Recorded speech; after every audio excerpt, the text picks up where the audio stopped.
So good morning everyone, welcome to newspaper decoded. आज हम अपना 22 दिसंबर का द हिंदू न्यूज़पेपर देख लेते हैं। तो जो फर्स्ट न्यूज़ है यहाँ पे, watching crisis in Bangladesh closely India. तो अभी बांग्लादेश में क्या हुआ है, एक हिंदू यूथ है जिनका नाम दीपू चंद्र दास है, उनकी किलिंग हुई। और वो कैसे हुई कि एक प्रोटेस्ट के दौरान जो है दीपू चंद्र दास को जो है मॉब ने लिंच कर दिया। रिपोर्ट्स के मुताबिक मॉब ने उनकी बॉडी को ट्रीज से लटकाया और उसको आग लगा दी। तो इंडिया ने बांग्लादेश में हिंदू यूथ की किलिंग को एक हॉरेंडोस एक्ट बताया और नेबरिंग कंट्रीज में माइनॉरिटी कम्युनिटीज की सेफ्टी पर स्ट्रॉन्ग कंसर्न एक्सप्रेस किया है। और इंडिया कह रहा है कि वो जो है सिचुएशन पर क्लोज वॉच रख रहा है और बांग्लादेश अथॉरिटीज से कांस्टेंट टच में है। और इसी के बीच जो है सिक्योरिटी कंसर्न्स के चलते इंडिया और बांग्लादेश के कई शहरों में इंडिया का जो वीज़ा एप्लीकेशन सेंटर है टेम्परेली बंद कर दिया गया है, क्योंकि रिसेंट दिनों में जो है ये वीज़ा सेंटर्स पर स्टोन पेल्टिंग और मॉब अटैक्स जैसे इंसिडेंट्स हुए हैं। और इंडिया ने साफ किया है कि वो वियना जो कन्वेंशन है उसके तहत फॉरेन मिशंस की सेफ्टी को इंश्योर करेगा, जबकि बांग्लादेश ने अपने देश में जो है इंटर कम्युनल जो सिचुएशन है उसको रिलेटिवली स्टेबल बताया है। तो वियना कन्वेंशन के थ्रू क्या होता है कि Vienna convention on diplomatic relations के हिसाब से इंडिया या किसी भी कंट्री की जिम्मेदारी होती है कि वो अपने देश में जो है सभी जितनी भी फॉरेन एम्बेसीज हैं उन और जो डिप्लोमेट्स हैं जो बाहर के देशों के काम कर रहे हैं उनको प्रोटेक्ट करे। और इसीलिए उनके एम्बेसीज के बाहर आर्म्ड पुलिस और जो सिक्योरिटी पर्सनल्स हैं वो तैनात किए जाते हैं। अगर कोई प्रोटेस्ट या डिमॉन्स्ट्रेशन होता है तो पुलिस तुरंत जो है क्राउड को डिस्पर्स करती है। और एम्बेसीज जो प्रेमाइसेस है उसको एंटर करना, डैमेज करना या थ्रेटन करना स्ट्रिक्टली इलीगल होता है। फिर जो नेक्स्ट न्यूज़ है यहाँ पे, president grants assent to rural jobs bill, central list its 4 focus areas. तो यहाँ पे राष्ट्रपति द्रौपदी मुर्मू ने विकसित भारत गारंटी फॉर रोजगार और आजीविका मिशन को जो है असेंट दे दिया है। इसके साथ जो पुराना जो एमजी नरेगा एक्ट है वो रिप्लेस हो गया है। और नए लॉ में जो है काम की गारंटी पहले मनरेगा में 100 डेज थी, वो बढ़ाकर 125 दिन कर दी गई है इसमें। और अभी ये स्कीम जो है डिमांड ड्रिवन से सप्लाई ड्रिवन कर दी गई है, मतलब सेंटर डिसाइड करेगा कहाँ अप्लाई होगा, कितना फंड एलोकेट करना है। और जो यहाँ पे जो फंडिंग पैटर्न है वो भी चेंज कर दिया गया है। सेंटर टू स्टेट का जो फंडिंग पैटर्न है वो 60:40 में रहेगा। वहीं नॉर्थ ईस्ट और जो हिमालयन स्टेट्स के लिए 90:10 का रेशियो रहेगा। और जो यूनियन टेरिटरीज विदाउट लेजिस्लेचर है उन पे 100% फंडिंग सेंट्रल गवर्नमेंट का रहेगा। तो यहाँ पे मेनली 4 फोकस एरियाज रहेंगे। जो काम मिलेगा उसमें कि वाटर सिक्योरिटी के काम, कोर रूरल इंफ्रास्ट्रक्चर क्रिएट करना, लाइवलीहुड रिलेटेड इंफ्रास्ट्रक्चर क्रिएट करना और एक्सट्रीम वेदर और जो क्लाइमेट रिस्क मिटिगेशन है इनके काम पे जो है फोकस एरिया रहेगा। तो यहाँ पे गवर्नमेंट का कहना है कि मनरेगा जो है सिर्फ वर्क क्रिएट करता था और जो ये नया बिल है ये आउटकम्स पे फोकस करेगा। और इस स्कीम के लिए 1.51 जो है लाख करोड़ का बजट रखा गया है। फिर जो नेक्स्ट है यहाँ पे, centre rejects mining push charge behind Aravalli definition. तो यहाँ पे सेंटर ने क्लियर किया है कि जो अरावली रेंज है उसका लगभग 90% हिस्सा प्रोटेक्टेड ही रहेगा। और जो नई डेफिनेशन है उससे लार्ज स्केल जो माइनिंग है उसको कोई ग्रीन सिग्नल नहीं मिल रहा है। तो न्यू डेफिनेशन के हिसाब से अरावली हिल क्या होगा, अरावली हिल बेसिकली कोई भी लैंडफॉर्म जो डेजिग्नेटेड अरावली डिस्ट्रिक्ट में होगा और लोकल ग्राउंड लेवल से 100 मीटर से या उससे ज़्यादा ऊंचा होगा तो उसे अरावली हिल जो है वो ऑटोमेटिकली मान लिया जाएगा। और अगर दो दो या ज़्यादा जो अरावली हिल्स हैं 500 मीटर के अंदर जो है लोकेटेड हैं तो उनका ग्रुप जो है अरावली रेंज वो कहलाएगा।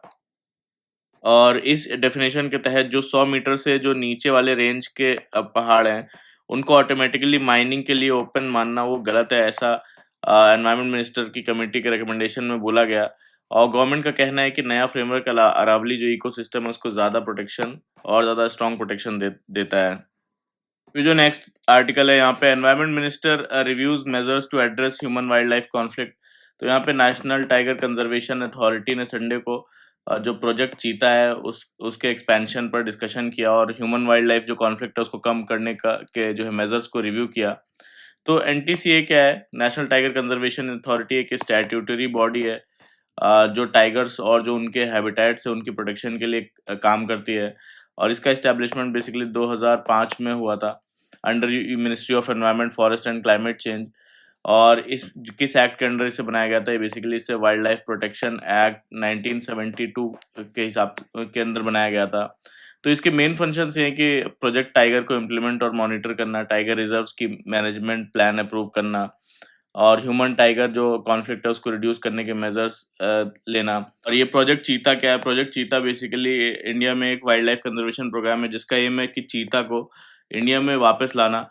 और चीता जो है इंडिया में जो 1952 में एक्सटिंक्ट हो गया था, और लॉन्च जो है 2022 में किया गया था, और जिसको इम्प्लीमेंट कर रही बॉडी वो basically national Tiger Conservation authority implement कर रही है। तो फर्स्ट जो पार्क है जहाँ पे इंट्रोड्यूस किया गया था वो कुन्नो नेशनल पार्क है मध्य प्रदेश में, वहाँ पे इंट्रोड्यूस किया गया। तो अफ्रीका बेसिकली जो अफ्रीकन चीताज हैं उनको नामीबिया और साउथ अफ्रीका से लाकर इंडिया में सेटल किया जा रहा है इसके तहत। फिर जो नेक्स्ट है यहाँ पे speedy justice alludes consumer seeking redress against sellers. तो यहाँ पे इंडिया में जो कंज्यूमर कोर्ट्स हैं उसमें जो लॉ के मुताबिक स्पीडी जस्टिस देने के लिए बने थे, और आज लेकिन वही डिले और बैकलॉग का शिकार हो गए हैं। तो यहाँ पे एक केस बताते हैं जिसमें 60 साल के अशोक हैं, वो 2015 में उनकी फैक्ट्री फायर लग गई थी उसमें, तो उससे रिलेटेड इंश्योरेंस पर क्लेम का केस फाइल किया। लगभग 10 साल से लटका हुआ है केस, और बोलते हैं कि हर हियरिंग के लिए बहुत दूर से आना जाना पड़ता है और अक्सर उनका केस सुना ही नहीं जाता। तो यहाँ पे ये सब कंज्यूमर प्रोटेक्शन एक्ट 2019 की जो टाइम बाउंड नॉर्म्स हैं उसके बावजूद ये सब हो रहा है। तो एक्सपर्ट्स के मुताबिक जो डिले का रीज़न है शॉर्टेज ऑफ स्टाफ, और जो वैकेंसीज काफ़ी ज़्यादा हैं, लिमिटेड कोर्ट रूम है, और वीक डिजिटल सिस्टम है, और टेक्निकल एक्सपर्टीज़ की काफ़ी जो है कमी है। तो कंज्यूमर प्रोटेक्शन एक्ट बेसिकली बना था कंज्यूमर राइट्स को जो है स्ट्रॉन्ग बनाने के लिए, फास्ट जस्टिस देना, और जिसमें कि कंज्यूमर का राइट डिफाइन किया गया था कि कंज्यूमर का राइट है right to safety, right to information, right to choice, और to be heard, redressal and consumer education. तो 3 टियर कंज्यूमर कोर्ट्स इसमें बनाए जाते हैं: district commission, state commission, national consumer dispute redressal commission.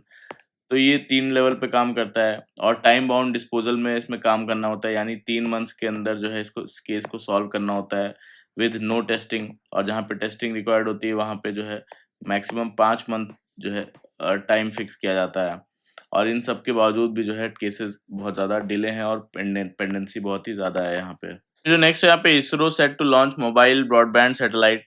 तो यहाँ पे एक कंपनी है जिसका नाम है एएसटी स्पेस मोबाइल, और इसके साथ इसरो ने कॉमर्शियल एग्रीमेंट किया है, और जिसमें कि इसरो का अपकमिंग LVM-3 M6 मिशन, उसको जो इस कंपनी की जो एक सैटेलाइट है ब्लू बर्ड ब्लॉक 2 सैटेलाइट, उसके ऑर्बिट में लॉन्च किया जाएगा। और ये कंपनी क्या है, पहले से ही जो ब्लू बर्ड 1 और ब्लू बर्ड 5 सैटेलाइट लॉन्च कर चुकी है, जो कि यूनाइटेड स्टेट्स और कुछ दूसरे जो कंट्रीज है उसमें कंटिन्यूअस इंटरनेट कवरेज जो है वो देते हैं। तो एएसटी स्पेस मोबाइल एक ऐसा सैटेलाइट नेटवर्क डेवलप कर रहा है जो उन जगहों पर तक कनेक्टिविटी जो है पहुंचाएगा जहां पे मोबाइल कवरेज कम या जो है बिल्कुल भी नहीं है, और जो next generation space based cellular broadband जो है प्रोवाइड किया जाए, जिससे जो है दुनिया भर में डायरेक्ट स्मार्टफोन्स पर high connectivity speed mobile connectivity जो है वो मिल सके। और इसके तहत जो ब्लू बर्ड 2 है वो लो अर्थ ऑर्बिट में सबसे बड़ा जो कॉमर्शियल कम्युनिकेशन सैटेलाइट होगा, जो ग्लोबल टेलीकॉम सेक्टर के लिए एक इम्पोर्टेंट या बड़ा स्टेप जो है माना जा रहा है। फिर जो नेक्स्ट न्यूज़ है यहाँ पे, water scarcity threatens model tribal school in Maharashtra that stemmed seasonal migration. तो यहाँ पे बोलना है कि महाराष्ट्र के नासिक डिस्ट्रिक्ट में त्रयंबकेश्वर तालुका में एक जिला परिषद स्कूल ने एजुकेशन की रिमार्केबल मॉडल क्रिएट की है। यहाँ की बोलते हैं कि जो 6 साल की अनन्या है वो दोनों हाथों से लिख सकती हैं, और क्लास 6 की जो इंग्लिश बुक है वो पढ़ लेती हैं, और कॉन्स्टिट्यूशन के आर्टिकल्स वो रिसाइट करती हैं। स्कूल जो है यहाँ पे 365 दिन चलता है, 24 घंटे रोज चलता है बिना किसी हॉलीडे के, और बच्चों को 2 मील्स दी जाती हैं। इस वजह से ज़ीरो ड्रॉप आउट अचीव हुआ है और सीजनल माइग्रेशन भी रुका है। यहाँ पे सारे बच्चे स्कूल जाते हैं, और लड़कियों का नाम जो है वो घरों के नेम प्लेट पर जो है लिखे जा रहे हैं। तो 128 स्कूल के टीचर्स इस मॉडल को देख चुके हैं, लेकिन जो अब क्या है कि वाटर स्कार्सिटी एक बड़ा चैलेंज बन गया है यहाँ पे। टीचर्स जो है केटी डैम और जो सोलर पावर की डिमांड कर रहे हैं, ताकि जो इनकी मेहनत से बनाया गया जो एजुकेशन सिस्टम है ये टूट ना जाए। इसमें ऑफिशियल रिस्पॉन्स क्या है कि उनका ऑफिसर्स का बोलना है कि जो एफर्ट लिए जा रहे थे वहाँ पे और टैप वाटर फैसिलिटीज जो है सेटअप करने के लिए, लेकिन वहाँ पे जो रॉक है, हार्ड रॉक है, तो चैलेंजेस है यहाँ पे स्टोरेज ऑफ वाटर के लिए। लेकिन अगर विलेज चाहता है तो स्मॉल डैम और एडमिनिस्ट्रेशन जो है वो डेफिनेटली हेल्प करेगा इनको। फिर जो नेक्स्ट है यहाँ पे unlocking the potential of India Africa economic ties. तो यहाँ पे बोलना है कि prime minister Narendra Modi basically Namibia और जो घाना है अफ्रीकन कंट्रीज, उनको जुलाई 2025 के 5 नेशन टूर का हिस्सा रहा उनका। और दिसंबर 2025 में इथोपिया विजिट किया, जिसने इंडिया और अफ्रीका के इकोनॉमिक रिलेशंस पर जो है नया फोकस डाला है। तो पिछले डिकेड्स में इंडिया और अफ्रीका जो है उसके टाइज में काफ़ी मोमेंटम आया है। इसका बड़ा एग्जाम्पल है अफ्रीकन यूनियन का जो है इंडिया की G20 प्रेसिडेंसी में G20 का परमानेंट मेंबर बनाना 2023 में। और कल्चरल और जो पॉलिटिकल सॉलिडारिटी है उसके साथ साथ आज ये जो रिलेशनशिप है और ज़्यादा इकोनॉमिक ड्रिवन जो है वो हो गया है। तो फाइनेंस जो फिस्कल ईयर 2024 है उसमें इंडिया का जो टोटल एक्सपोर्ट है लगभग 40% यूएस और यूरोपियन यूनियन को हो गया। और इन वेस्टर्न मार्केट्स की अनप्रिडिक्टेबिलिटी जो है और स्लो डाउन के रिस्क के चलते इंडिया के लिए अफ्रीका जो है जैसे जो इमर्जिंग मार्केट्स हैं और भी ज़्यादा इम्पोर्टेंट हो गए हैं। तो इंडिया अफ्रीका का ये बोलते हैं कि फोर्थ लार्जेस्ट ट्रेडिंग पार्टनर है, जहाँ पे बायलैटरल ट्रेड नियरली $100 बिलियन तक जो है पहुँच चुका है। और फिस्कल ईयर 2024 में इंडिया ने अफ्रीका को $38.17 बिलियन के एक्सपोर्ट किए। मेनली क्या क्या पेट्रोलियम प्रोडक्ट्स के एक्सपोर्ट और इंजीनियरिंग गुड्स, फार्मास्यूटिकल्स, राइस और टेक्सटाइल्स। लेकिन कंपैरिजन में जो है चाइना अफ्रीका का सबसे बड़ा ट्रेडिंग पार्टनर है, जिसका चाइना का अफ्रीका के साथ $200 बिलियन का ट्रेड है और हमारा सिर्फ 38.17 ही है। तो जो कि इनका ट्रेड चाइना का हाई टेक्नोलॉजी मशीनरी और इलेक्ट्रॉनिक्स में स्ट्रांग है। तो इंडिया ने 2030 में तक जो है अफ्रीका के साथ ट्रेड डबल करने का टारगेट रखा है और इसीलिए 5 पॉइंट स्ट्रेटजी सजेस्ट की गई है। पहला है कि जो ट्रेड बैरियर्स हैं उनको कम करना और जो प्रेफरेंशियल ट्रेड एग्रीमेंट्स हैं उनको बढ़ाना। दूसरा है कि लो वैल्यू एक्सपोर्ट्स जो हैं उससे आगे बढ़कर वैल्यू एडेड मैन्युफैक्चरिंग और जो जॉइंट वेंचर्स हैं उनको प्रमोट करना। तीसरा है कि जो एमएसएमईज के लिए लाइन ऑफ क्रेडिट है और जो ट्रेड फाइनेंस है उसको ईजी बनाना। फोर्थ है कि लॉजिस्टिक्स और जो मैरीटाइम कनेक्टिविटी है उसको इम्प्रूव करना। और जो फिफ्थ है सर्विसेज, डिजिटल ट्रेड और जो पीपल टू पीपल टाइज है उसको स्केल अप करना। तो यहाँ पे बोलते हैं ये 5 स्टेप ज़रूरी हैं और 2030 तक ट्रेड डबल करने के लिए अफ्रीका के साथ। और African continental free trade agreement जो है इस जैसे प्लेटफॉर्म के साथ डीपर इंगेजमेंट इंडिया के लिए नए मौके खोल सकता है। तो यहाँ पे बोलते हैं long term sustainable partnership India Africa relation का फ्यूचर वो बन सकती है। फिर जो नेक्स्ट है यहाँ पे the bulldoze demolition of MG NREGA. तो यहाँ पे आर्टिकल का बोलना है जो एमजी नरेगा है ये 5 सितंबर 2005 को जो है मनमोहन सिंह के पहले टेन्योर में लागू हुआ था और एक राइट्स बेस्ड लॉ था जो कॉन्स्टिट्यूशन के आर्टिकल 41 से इंस्पायर्ड था और रूरल सिटीजन्स को बेसिकली राइट टू वर्क देता था। तो इस लॉ को लगभग 13 महीने तक पब्लिक कंसल्टेशन के बाद तैयार किया गया था और पार्लियामेंट के दोनों हाउसेज ने इसे यूनानिमसली जो है पास किया था। लेकिन पिछले 20 सालों में एमजी नरेगा जो है वो बेसिकली दुनिया का सबसे बड़ा सोशल सिक्योरिटी प्रोग्राम बना, जिसका सबसे ज़्यादा फायदा कमज़ोर रूरल लोग हैं उनको मिला। तो आर्टिकल्स के मुताबिक जो प्रेजेंट गवर्नमेंट ने का जो नया लॉ है उसका जो बेसिक स्ट्रक्चर मनरेगा का है या कोर स्ट्रक्चर को ही खत्म कर दिया है। और पहले क्या है कि ये एमजी नरेगा डिमांड बेस्ड जो है गारंटी एम्प्लॉयमेंट था। उसकी जगह अब ब्यूरोक्रेटिक प्रोविजंस आ गए हैं। पहले एमजी नरेगा जो है पूरे रूरल इंडिया में लागू होता था, लेकिन अब जो स्कीम आई है उसका एरिया कहाँ पे लागू होगा वो यूनियन गवर्नमेंट का डिस्क्रिप्शन जो है उस पर रहेगा। साथ ही पहले जो है अनकैप्ड फंडिंग थी, यानी कि फंडिंग पे कोई कैप नहीं था, जबकि अब फिक्स्ड बजट एलोकेशन के चलते हो गया है, जिसके चलते जो है स्टेट्स को मिलने वाले जो वर्क डेज हैं उसकी प्रायोरिटी सेंटर डिसाइड करेगी और लोगों की नीड्स पर नहीं। तो ऑल ईयर एम्प्लॉयमेंट गारंटी को भी जो है वीकन कर दिया गया है। बोलते हैं कि पीक एग्रीकल्चरल सीजन जो रहेगा उसमें 60 दिनों का नो वर्क पीरियड जो है और रखने से लैंडलेस जो लेबरर्स हैं उसकी बार्गेनिंग पावर कम होने का रिस्क है, जिससे रूरल वेजेस पर नेगेटिव असर पड़ेगा। तो कॉस्ट शेयरिंग को बोलते हैं, वो भी पहले 90:10 था सेंटर और स्टेट का, वो अब जो है 60:40 कर दिया गया है, यानी स्टेट्स पर अब और ज़्यादा बर्डन डाल दिया गया है। और अगर सेंटर के एलोकेशन से ज़्यादा खर्चा हुआ तो पूरा बर्डन जो है, सेंटर के एलोकेशन से ज़्यादा खर्चा हुआ तो पूरा बर्डन स्टेट्स को उठाना पड़ेगा।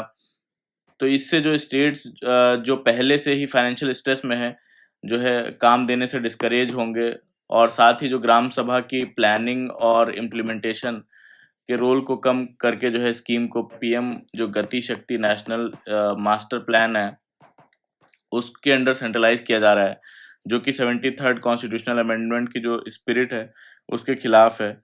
तो आर्टिकल कहता है कि जो 125 दिन का रोजगार बढ़ाने का क्लेम है वो भी मिसलीडिंग है, जो 100 से 125 दिन किया गया है, क्योंकि एक्चुअल लीगल गारंटी ही जो है वो राइट टू वर्क ही डाइल्यूट हो गया है। इसे डिमांड ड्रिवन से सप्लाई ड्रिवन कर दिया गया है स्कीम को। तो कोविड 19 जैसे केसेस में जो एमजी नरेगा है उसने करोड्स ऑफ रूरल जो लोग हैं उनको संभाला और उनको काम दिया। तो इसका डिसमेंटलिंग बोलते हैं कि जो रूरल लाइवलीहुड है, फेडरलिज्म है और जो कॉन्स्टिट्यूशन के राइट बेस्ड विजन है उसको सीरियस और लॉन्ग टर्म कॉन्सिक्वेंसेस उसके लिए ला सकता है। फिर जो नेक्स्ट आर्टिकल है यहाँ पे, India must push its vision for a shared global order across regions. तो यहाँ पे प्राइम मिनिस्टर नरेंद्र मोदी का जो जॉर्डन, इथोपिया और जो ओमान का 3 नेशन टूर है कॉमन थ्रेड्स से जुड़ा हुआ है। और ये विजिट एक ऐसे ग्लोबल सिनेरियो में हुआ है जहाँ पे दुनिया ज़्यादा ट्रांजैक्शनल जो है वो होती जा रही है, और इंडिया ग्लोबल साउथ में लीडरशिप का रोल जो है चाहता है। तो तीनों देश जो है अपने अपने रीजन्स में इंडिया के इम्पोर्टेंट डेवलपमेंट पार्टनर्स हैं। और ओमान में बेसिकली पीएम मोदी और सुल्तान जो वहाँ के हैं उनके बीच comprehensive economic partnership agreement sign हुआ। इससे इंडिया ओमान ट्रेड जो है जो रिसेंट सालों में $10 बिलियन तक जो है पहुँच चुका है और स्ट्रांग होने की आगे उम्मीद है। तो सेपा से बेसिकली इंडिया को इंडिया गल्फ कॉपरेशन काउंसिल जो फॉर फ्री ट्रेड एग्रीमेंट है उसके लिए एक इम्पॉर्टेंट स्टेपिंग स्टोन जो है वो माना जा रहा है। इंडिया और गल्फ कॉपरेशन काउंसिल का भी साथ में एफटीए हो सकता है। तो जॉर्डन में पीएम मोदी ने जो है वहाँ के किंग जो है अब्दुल्ला हुसैन से मुलाकात की, जहाँ पे रिन्यूएबल एनर्जी और वाटर मैनेजमेंट पर कॉपरेशन एग्रीमेंट लॉन्च हुए हैं। और इथोपिया में बोलें तो इथोपिया में जो अदिस अबाबा है उसके विजिट के दौरान पीएम मोदी और जो वहाँ के अहमद अली हैं उन्होंने स्ट्रैटेजिक पार्टनरशिप जो है लॉन्च की, जिसमें कि ट्रेड, टेक्नोलॉजी और अफ्रीका इंडिया समिट पर जो है वो डिस्कशन हुआ। तो इथोपिया जो बेसिकली अफ्रीकन यूनियन का हेडक्वार्टर जहाँ पर है और ब्रिक्स का नया मेंबर भी है इथोपिया, तो इंडिया के लिए काफ़ी स्ट्रैटेजिक है। और वेस्ट एशिया के जो टेंशन्स हैं और गाज़ा क्राइसिस के बीच जॉर्डन और जो ओमान है विजिट्स में इंडिया ने पैलेस्टीन के कॉज पर अपनी ट्रेडिशनल और प्रिंसिपल स्टैंड को रीइटरेट किया, जो कि 2 नेशन थ्योरी पर बेस्ड है, यानी इसराइल और जो पैलेस्टीन है उनको अलग अलग इंडिपेंडेंटली एग्जिस्ट करना चाहिए। और ये विजिट जो है बेसिकली डिप्लोमेसी, डेवलपमेंट और जियो पॉलिटिक्स के लिए बैलेंस का क्लियर सिग्नल जो है वो देती हैं, ऐसा इस पूरे आर्टिकल का बोलना है। फिर जो नेक्स्ट है यहाँ पे, lessons from China on tackling pollution. तो यहाँ पे बोलते हैं कि चाइना और इंडिया जो है फिर जो नेक्स्ट है यहाँ पे, lessons from China on tackling pollution.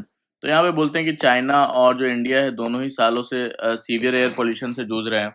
लेकिन पिछले एक डिकेड में बात करें तो जो दोनों की पॉल्यूशन कंट्रोल करने की ट्रैजेक्टरी है वो बिल्कुल डिफरेंट रही है। और एक टाइम पर जो चाइना का शहर बीजिंग है वहाँ पर स्मोक बहुत ज़्यादा था, और पीएम जो पार्टिकुलेट मैटर 2.5 पॉल्यूटेंट है उसका जो लेवल है वो 2013 की बात करें तो जो है 102 माइक्रोग्राम पर मीटर क्यूब जो है था, जो कि इसने कम कर कर 2000 जो 24 है उसके बीच ये 31 माइक्रोग्राम पर मीटर क्यूब आ गया। तो नहीं, अगर दिल्ली की बात करें तो इंडिया में दिल्ली आज भी जो है वो पॉल्यूशन से सबसे पॉल्यूटेड शहरों में जो है शामिल है। तो बीजिंग का जो क्लीन एयर टर्न अराउंड है ये क्यों हुआ, ये इसके प्लान्ड और एग्रेसिव पॉलिसीज का रिजल्ट है, जैसे कि air pollution prevention action plan, blue sky campaign, तो चाइना ने जो है अपने कोल जो बॉयलर्स हैं उनको बंद कर दिया, इलेक्ट्रिक मोबिलिटी वहाँ पे बढ़ाई और जो पॉल्यूटिंग इंडस्ट्रीज़ हैं उनको रिलोकेट किया गया और स्ट्रिक्ट व्हीकल नॉर्म्स जो है लगाए गए और रियल टाइम एयर मॉनिटरिंग की गई, हेवी पेनल्टीज इंश्योर की गई उन जो भी उसको वायलेट करते हैं। तो यहाँ एक्शन ज़्यादातर पॉल्यूशन पे और यहाँ पे क्या होता है इंडिया में कि और इसमें सबसे इम्पोर्टेंट बात क्या है कि चाइना ने जो नेबरिंग कंट्रीज़ हैं उनके साथ एयर शेयर्ड अप्रोच जो है वो अपनाया, जिससे क्रॉस बॉर्डर पॉल्यूशन जो है वो कम हो सका। तो ऐसे स्टेप्स जो है चाइना ने लिए और इंडिया के पास जो है बोलते हैं कि लॉज़ की कमी नहीं है। आज भी इंडिया के पास air act, environment protection act, national comprehensive action plan, graded response action plan, तो कई सारे इंस्टीट्यूशन मौजूद हैं। लेकिन प्रॉब्लम ये है कि इंडिया में जो फ्रैगमेंटेड गवर्नेंस काफ़ी ज़्यादा है और वीक एनफोर्समेंट है लॉज़ का और हमारा रिएक्टिव अप्रोच है। यहाँ जो है एक्शन ज़्यादातर पॉल्यूशन पीक टाइम पर जो है वो होते हैं और लॉन्ग टर्म जो प्लानिंग है उसकी कमी है काफ़ी ज़्यादा इंडिया में। तो पॉल्यूशन कंट्रोल बोर्ड्स की बात करें, अगर इंडिया में पॉल्यूशन जो कंट्रोल बोर्ड्स हैं वो काफ़ी अंडर स्टाफ्ड हैं या स्टाफ नहीं है, उनमें वैकेंसीज़ काफ़ी ज़्यादा हैं और जो एजेंसीज़ हैं वो अलग-अलग काम कर रही हैं, सिलोज़ में काम कर रही हैं। तो एक्सपर्ट्स के मुताबिक जो इंडिया को चाइना का जो पॉलिटिकल मॉडल है वो कॉपी करना चाहिए, करने की ज़रूरत है। लेकिन कुछ प्रिंसिपल्स अडॉप्ट करने की ज़रूरत है, जैसे पब्लिक हेल्थ है उसको पब्लिक हेल्थ एयर पॉल्यूशन है उसको पब्लिक हेल्थ इमरजेंसी बनाया जाए और जो क्लीन एनर्जी है, इलेक्ट्रिक व्हीकल है, उसको फास्ट ट्रैक करना, ट्रांसपोर्ट के रिफॉर्म्स को स्ट्रिक्टली एनफोर्स करना और जो फंक्शनल जो इंडस्ट्रियल ज़ोन्स है बनाना और जो पोल्यूटिंग इंडस्ट्रीज़ है उनको रिलोकेट करना और तो और जो दिल्ली और एनसीआर का रीजन है उसको रीजनल एयरशेड मॉडल उसके लिए लाना। तो तभी दिल्ली भी जो है बीजिंग की तरह क्लीन एयर की तरफ जो है वो बढ़ सकता है, ऐसा इस पूरे आर्टिकल का बोलना है। फिर जो नेक्स्ट है यहाँ पे dealing with reality of pollution. तो यहाँ पे बोलते हैं कि हर साल विंटर में के साथ जो है इंडिया में एयर क्वालिटी इंडेक्स क्राइसिस जो है एक प्रिडिक्टेबल पैटर्न बन चुका है। लेकिन जो हॉस्पिटल्स हैं और जो इंश्योरर्स हैं उनका जो डेटा है वो बताता है कि अब चिल्ड्रंस के लिए सीरियस जो है हेल्थ इमरजेंसी जो है ये बन चुका है और पॉल्यूशन रिलेटेड हॉस्पिटलाइजेशंस में जो है 10 साल में कम से कम 43% जो है बच्चों के केसेस शामिल हैं, क्योंकि बच्चे जो है बॉडी वेट के हिसाब से ज़्यादा जो है हवा लेते हैं और ज़्यादा PM2.5 एब्जॉर्ब करते हैं। तो दिल्ली सबसे ज़्यादा अफेक्टेड है, लेकिन बैंगलोर, हैदराबाद और जो टियर 2 जैसे सिटीज़ जैसे कि इंदौर, जयपुर, लखनऊ, इसमें भी केसेस तेज़ी से बढ़ रहे हैं। और सबसे चिंता की बात ये है कि पॉल्यूशन सिर्फ जो है लंग्स तक जो है वो नहीं है, बल्कि heart problems, BP, skin allergies और जो आई इश्यूज़ हैं, इवन प्रेगनेंसी कॉम्प्लिकेशंस तक जो है कॉज़ कर सकते हैं। तो ट्रीटमेंट कॉस्ट भी जो है इसकी बढ़ रही है, रेस्पिरेटरी इलनेस में लगभग 11% और कार्डियक इश्यूज़ में 6% की ग्रोथ हुई है। तो एवरेज जो इंश्योरेंस क्लेम है वो भी 55,000 रुपीज़ तक जो है वो पहुंच चुका है और हेल्थ इंश्योरेंस सेक्टर जो है ओपीडी प्लान और रिस्क मॉडल पर जो है काम कर रहे हैं। लेकिन एक्सपर्ट्स कहते हैं कि अब जो pollution scientific health coverage, regular lung screening और प्रिवेंटिव जो है केयर इसके लिए ज़रूरी हो गया है। तो पॉल्यूशन एक जनरेशनल हेल्थ चैलेंज जो है बनता जा रहा है। फिर यहाँ पे आपको कुछ इंटरेस्टिंग बताता हूँ कि what misinvestment has more facets than that is known. तो ये आर्टिकल बताता है कि कैसे लोग अक्सर इन्वेस्टिंग के नाम पर मिस इन्वेस्टमेंट जो है वो कर देते हैं। सबसे पहले आते हैं इसमें टैक्स वेस्टर्स। टैक्स वेस्टर्स कौन होते हैं? टैक्स वेस्टर्स वो लोग होते हैं जो सिर्फ टैक्स बचाने के लिए लो रिटर्न इन्वेस्टमेंट्स में जो है पैसा अपना लॉक कर देते हैं, जिससे उनकी लॉन्ग टर्म वेल्थ जो है वो क्रिएट नहीं हो पाती है। फिर आते हैं फोमो वेस्टर्स। फोमो वेस्टर्स नाम से ही समझ में आ रहा होगा, जो अर्जेंसी या सेलिब्रिटी एंडोर्समेंट और लास्ट चांस जैसे प्रेशर में बिना ड्यू डिलिजेंस के इन्वेस्ट कर देते हैं। फिर आते हैं ट्रेंड वेस्टर्स। ट्रेंड वेस्टर्स कौन होते हैं? ट्रेंड वेस्टर्स करंट ट्रेंड को फॉलो करते हैं, जैसे इलेक्ट्रिक व्हीकल, डिफेंस या मीम कॉइन्स, और अक्सर पीक पर जो है एंट्री ले लेते हैं। फिर जो होते हैं हॉट वेस्टर्स कौन होते हैं? ये एक्साइटमेंट या वायरल टिप या सडन प्राइस स्पाइक देख कर जो है इम्पल्सिव डिसीजन लेते हैं। फिर होते हैं ग्रीन वेस्टर्स वो लोग होते हैं जो कि एनवायरनमेंट, सोशल और गवर्नेंस को गोल्स को प्रायोरिटी देते हैं। कभी कभी रिटर्न्स और रिस्क को जो है इसमें इग्नोर कर दिया जाता है। तो आर्टिकल का कोर मैसेज ये है कि रियल इन्वेस्टिंग रिएक्शन से नहीं, क्लियर गोल और इंट्रिंसिक वैल्यू, पेशेंस और लॉन्ग टर्म कंपाउंडिंग जो है इससे होती है। और वेल्थ तब बनती है जब नॉइस को इग्नोर करके डिसिप्लिन जो है वो फॉलो किया जाए। तो ये था पूरा आज का हमारा द हिंदू का न्यूज़ डिस्कशन। कैसा लगा बताइएगा, लाइक करिएगा, अच्छा लगा तो कमेंट करके बताइएगा कैसा लगा, सब्सक्राइब भी कर लीजिएगा मेरा channel. Thank you very much for the discussion.